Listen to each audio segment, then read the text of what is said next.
चांदनी चौक की गली पराठे वाली में नंद, भाभी, भाई, पापा और मम्मी के साथ शॉपिंग चल रही थी। लहंगे लगा लगा कर देख रही थी कोमल की कौन सा ज़्यादा खूबसूरत लगेगा। तभी भाभी ने कहा, देखो ये वाला कितनी, इसकी चुन्नी कितनी अच्छी है, तुम्हारे ऊपर तो खूब जचेगी। तभी नंद ने झिड़कते हुए कहा था, भाभी आपको कुछ ड्रेसिंग सेंस भी है? आपको पता है कि आजकल का फैशन क्या होता है? आप जो ये सस्ती सस्ती साड़ियाँ पहनती है ना, आपको कुछ नहीं पता कि क्या होना है क्या नहीं होना। नंद ने भाभी को झिड़क दिया था और भाभी चुपचाप हो गई थी, लेकिन फिर भी मुस्कुराकर उसके साथ शॉपिंग करा रही थी। इकलौती नंद थी, बड़े लाड़ प्यार से पाला था माँ बाप ने, और माँ ने भी मुस्कुराकर कुछ नहीं कहा था। ये नहीं कहा था कि भाभी के साथ तुम कैसा व्यवहार कर रहे हो। संडे का दिन था। आज कुछ कोमल को देखने वाले आ रहे थे और कोमल की रिंग सेरेमनी होने वाली है। अगर कोमल उनको पसंद आ जाती है तो आज के आज ही उसको अंगूठी पहना दी जाएगी। सास आई थी बड़े सलीके से और उसने देखा था, वो बड़े बड़े गिफ्ट लेकर आई थी और डायमंड और गोल्ड के हार लेकर आई थी। फल और मिठाइयाँ भी साथ में टोकरे लेकर आई थी और गाड़ी से उतरवा कर रख दिए थे। तभी उसने किसी बात पर देखा कि जो लहंगा उसने पहना हुआ है उसके लहंगे के ऊपर कुकू का पैर रखा गया। तो तभी भाभी के साथ झड़कते हुए बोली थी, भाभी आपको इतने मैनर्स नहीं है कि देखो कुकू मेरे लहंगे के ऊपर चढ़ गया कि इसको संभाल कर भी रखो। आपको आज तक बच्चे संभालने नहीं आए भाभी। और ये व्यवहार उसकी होने वाली सास ने महसूस किया था।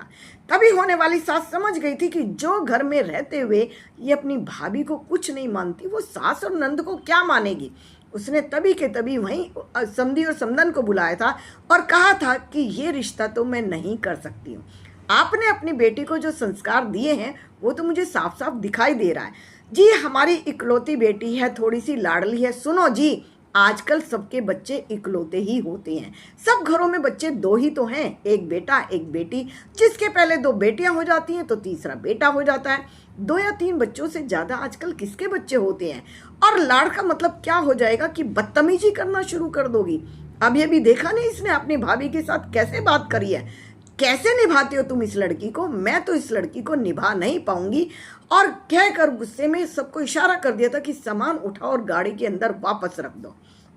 अब माँ की बात को कौन टाल सकता था। मोहित आया था शादी करने के लिए, रिंग सेरेमनी के लिए।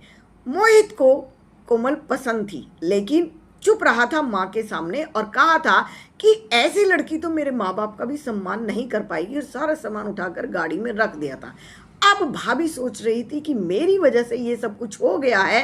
हो सकता है कि मेरी बात को ही सब आगे कर दें और मेरे ऊपर ही ये सारी बातें डाल देंगे कि ये रिश्ता अगर बिगड़ गया तो सिर्फ भाभी की वजह से बिगड़ा है। अंदर गई थी भाभी और अंदर जाके उसने फ़ोन किया था नंद की सास को। सुनो मौसी जी, छोटी है, गलती हो गई, लाड़ प्यार में पली है, अभी इतना नहीं जानती, पर मैं एक चीज़ तो जान गई हूँ कि आप इसको बड़े प्यार से हैंडल कर लेंगी, इसको संभाल कर रखेंगी। मैं आपसे विनती करती हूँ, हो सके तो मेरी नंद का रिश्ता कबूल कर लीजिए। आप वापस आ जाइए, मेरी रिक्वेस्ट है। मैं आगे से इस बात पर ध्यान दूंगी कि मैं कोई गलती ना करूं। तभी होने वाली सास ने कहा था कि जिस घर में भाभी इतनी समझदार होगी वहां नंद गलती कर ही नहीं पाएगी। ठीक है बेटा, आप इतना कह रही हैं तो मैं वापस आ जाती हूँ। और आधे घंटे के बाद वापस आ गई थी और आने के बाद दोबारा से रिंग सेरेमनी वहां पर शुरू हो गया था, फंक्शन। तभी उसने अपनी होने वाली बहू को कहा था, देख बेटा, ये तेरा घर है और अब तू ससुराल में जा रही है। ससुराल का मतलब कि कैद और जेल नहीं होता, लेकिन ससुराल वालों के अपने नियम और कानून होते हैं, अपने घर के अपने कायदे में होते हैं। कोई बड़े नियम और कानून बेटी के ऊपर लागू नहीं होते हैं। मेरी बड़ी बहू भी है, लेकिन एक सभ्य बच्चे के लिए ये चीज़ें अच्छी नहीं होती हैं। बड़ी बहू भी वहाँ चुपचाप सुन रही थी और मुस्करा रही थी, क्योंकि सास ने कुछ भी गलत नहीं कहा था। कल को मेरे घर में कोई चिक शुरू हो जाए, ये मुझे बर्दाश्त नहीं होगा। मेरे घर में बहुत सुख और बहुत शांति है। हम बहुत ज़्यादा पैसे वाले हैं या नहीं है, ये चीज़ मैटर नहीं करती है। लोग अपने बच्चों को करोड़ों रुपया दे देते हैं, लेकिन संस्कार नहीं देते। गाड़ियाँ देते हैं, दहेज देते हैं, सोना चांदी देते हैं, कपड़े लत्ते देते हैं, लेकिन अपनी बेटियों को संस्कार नहीं देते। क्या तुम दो चार नौकर लेकर मेरे घर में आओगी? दो चार नौकर तुम्हारे साथ भी आएंगे। अगर तुम्हारा यही व्यवहार बाद में भी रहा तो 2-4 नौकर लेकर जरूर आना। होने वाली सास ने अपनी बहू को समझा दिया था और बहू भी धीरे धीरे समझ चुकी थी कि उसने बहुत बड़ी गलती कर दी थी भाभी के साथ। और तुम्हें पता है कि मुझे वापस किसने बुलाया है? तुम्हारी भाभी ने बुलाया है। अब होने वाली सास ने नंद को समझाया था, तुम्हारी भाभी जैसी भाभियां अगर घर में हो तो रिश्ते कभी भी खराब नहीं हो सकते। कितने प्यार से और कितनी रिक्वेस्ट से इसने बुलाया था। और एक बात आगे से कान खोलकर सुन लेना, अपनी भाभी को ब्लेम मत कर देना किसी भी तरह से, क्योंकि तुम्हारी भाभी ने तुम्हारा रिश्ता खराब नहीं किया है। वो छोटा बच्चा था, उसका पैर पड़ गया था। लहंगे इतने लंबे लंबे होते हैं कि उसके ऊपर किसी न किसी का पैर पड़ सकता था, पर ये इतनी तो तमीज़ वाली बात नहीं थी कि तुमने भाभी को सबके सामने जलील कर दिया। और वही भाभी है जिसने आज तुम्हारा रिश्ता तय कर दिया है।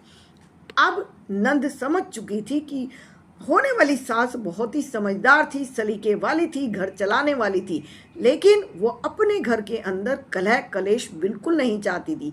परिवार जैसा है वैसा ही चलता रहे, पैसा हो या ना हो, लेकिन रिश्ते मान सम्मान के साथ चलें। होने वाली सास ने उनकी नंद को बहुत प्यार से समझाया था। तो यही कहना चाहते हैं कि बच्चों को दहेज तो होता ही नहीं है, लेकिन जो भी उसके घर का जरूरी सामान दिया जाता है वो तो ज़्यादातर जरूरी हर घर में दिया जाता है। लेकिन उससे पहले जो बेटी घर के अंदर आती है, जो लोग आजकल डरते हैं, वो एक ही चीज़ से डरते हैं कि जब घर में बहू आएगी तो बहू आए, सुख शांति आए, पैसा आए, धन संपत्ति आए। बहू लक्ष्मी के रूप में आती है, बहू कलह कलेश के रूप में किसी को भी घर में पसंद नहीं आती है। तो अपनी बेटियों को और अपनी बहुओं को हम ऐसे संस्कार दें कि हमारे घर को बसाए, ना कि हमारे घर में कलह कलेश पैदा करें।